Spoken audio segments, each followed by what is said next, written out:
So the Cardinals have begun their trip to Rome, and the Cardinals that are already in Rome will begin meeting tomorrow. They've already been summoned to some preliminary meetings in the Synod Hall in Rome, and things will pick up pace over the next couple of weeks as we prepare for the next conclave, which doesn't happen very often. So there's going to be a lot of discussion and a lot of media, and who are the papabile and who are not the papabile.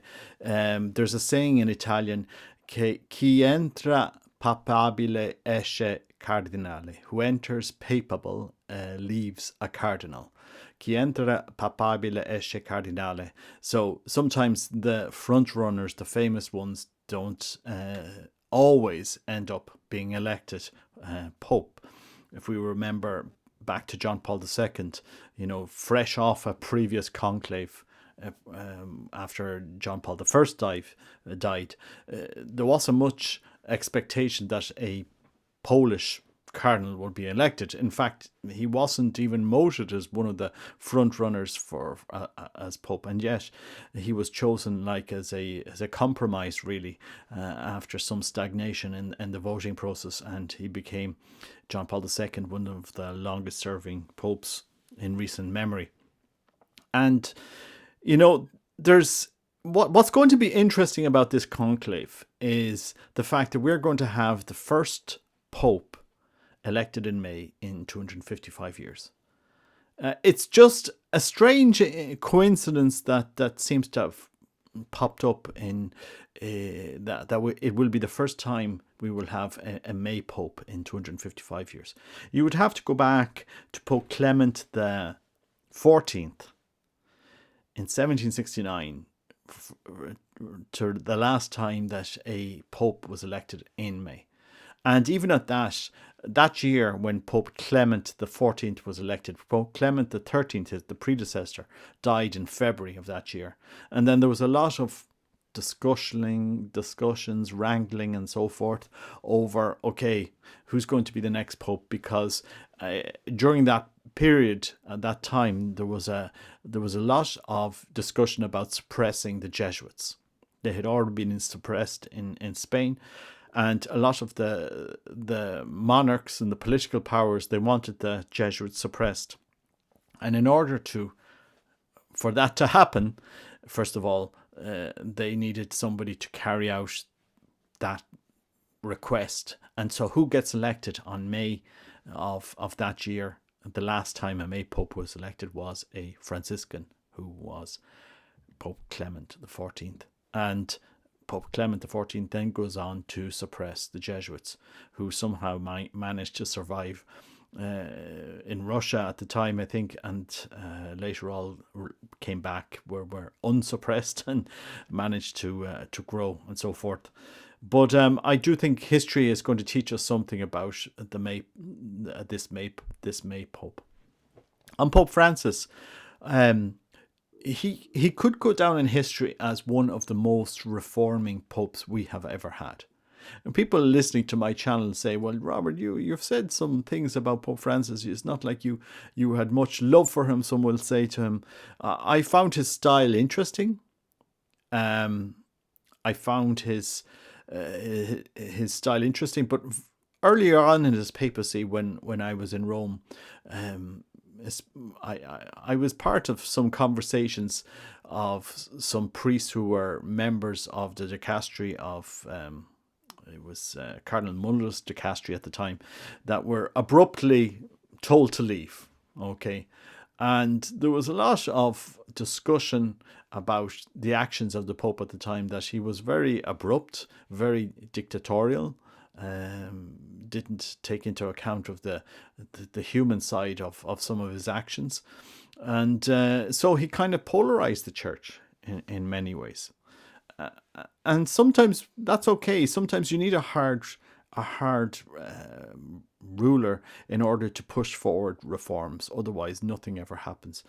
And some of the things that Pope Francis did, I absolutely did agree with.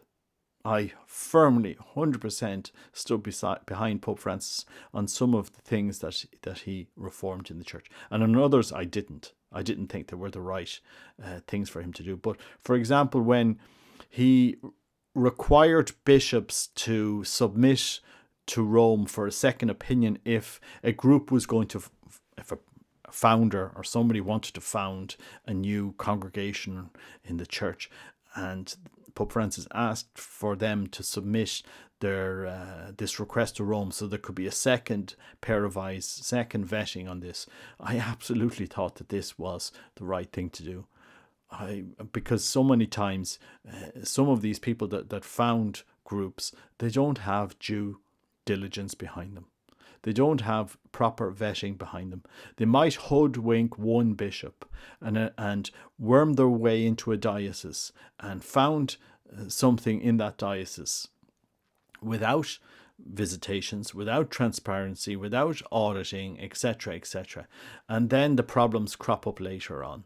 We need more accountability. We need more proper structures in the church as regards, new foundations. And so when Pope Francis did make that change, I thought it was it was pragmatic and the proper thing to do, given what we've known in various places over the decades, not just big scandals like the Legions of Christ or the Brothers of St. John or Schoenstatt, the founder, or as we've seen in Argentina or in Peru, the Soldalicio, or other groups in the church that, these men managed to get so much power and people follow them and families follow them and then they're less disillusioned. I mean, that shouldn't be our faith experience in the church. We need more accountability. So on some of the reforms that he did, Pope Francis did, I was fully behind it. I thought they were good. On other things, I thought, Holy Father, you're trying to push forward dialogue and synodality, and yes, you do a survey, but you don't involve the laity, which is what happened with the traditional Latin Mass. And, this debate is going to go on for a long time. And then this whole synodality project, who knows where it will end up. But again, this May, for the first time in 255 years, we will have a May Pope, probably by 5th of May. The structure is laid out when the conclave can begin, and then it depends on how many days it's going to take for the Pope to be elected.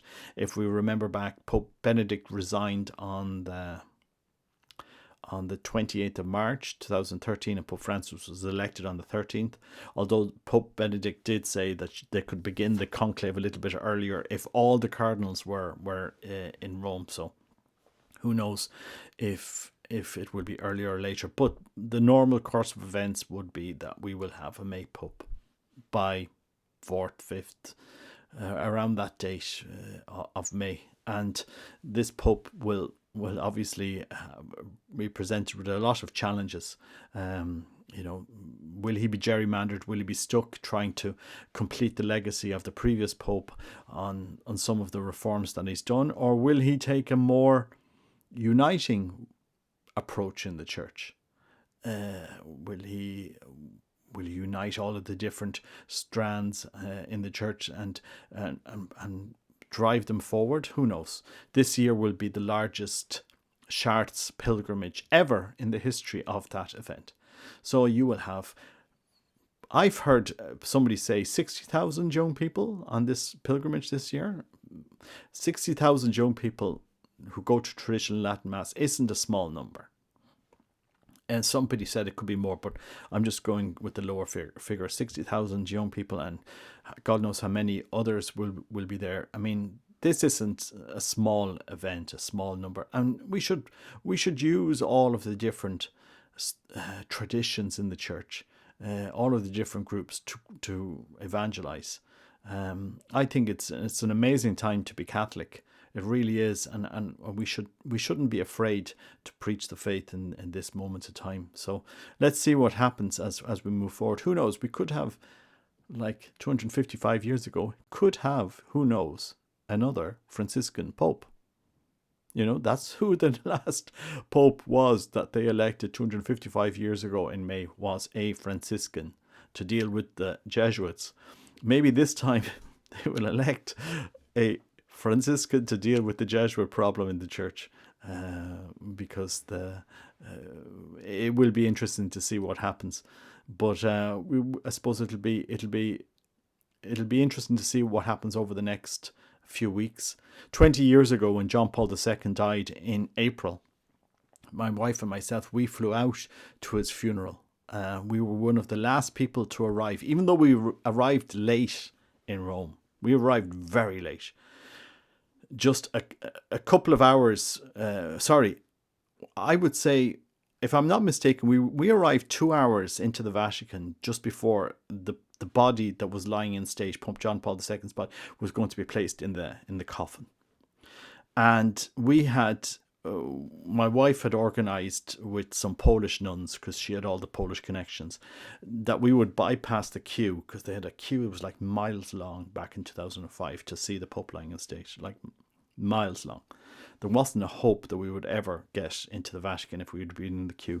But my wife, who knew all of the Polish contacts, managed to have somebody waiting for us at the back in the Vatican, and they let us in through a side door at the back of the Vatican, a Polish nun who worked in the Vatican, and they brought us through the Vatican in to see the body of John Paul II.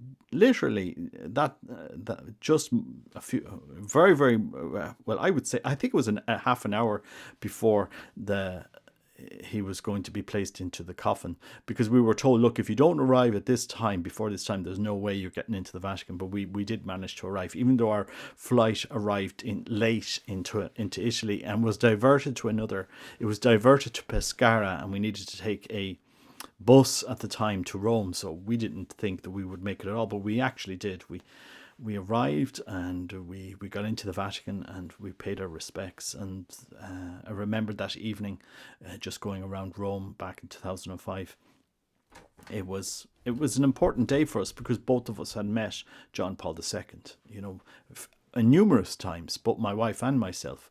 I had served Mass with him, and she would have gone to Mass with John Paul II up in his papal apartment. He had a chapel up there, and so that's where she would have went to Mass with other Polish people in Rome at the time. So he was somebody that we would have met and shook hands with and shared a few words with.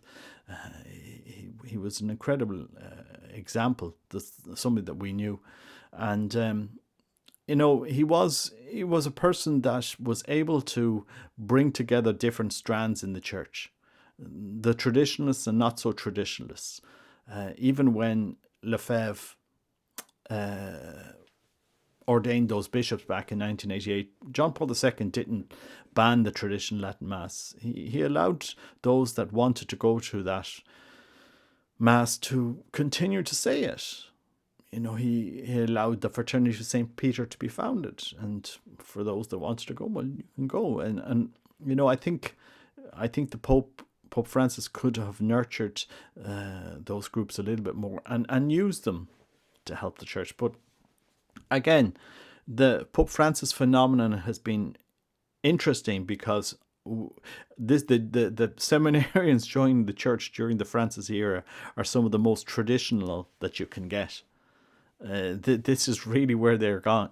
Really, where the church is going far more traditional than during Pope Benedict's time, and that's kind of a symptom of the future. We will be, a reform of the church. That's why Pope Francis could be the greatest reformer we've had. Could be, the law of unintended consequences. We don't know. Could be. Let's see what happens. There is a movement in the world, especially in Europe now, of returning to the faith. People are looking for something. Thousands and thousands are being baptized in France over Easter. Even in Ireland, I was travelling up from Waterford on Good Friday and stopped at Bunclody, a small town in the south of Ireland, and I was just surprised how many young people were at the Good Friday service. So there is a rebirth or growth in the faith. People are looking for it. They are looking for something greater than themselves. And so, who knows, this could be the triumph of the Immaculate Heart of Mary. Maybe this May Pope could bring us into the era of the triumph of the Immaculate Heart of Mary. Who knows? Let's see. But I think it's going to be an interesting time. Anyway, God bless you. Take care. Bye-bye.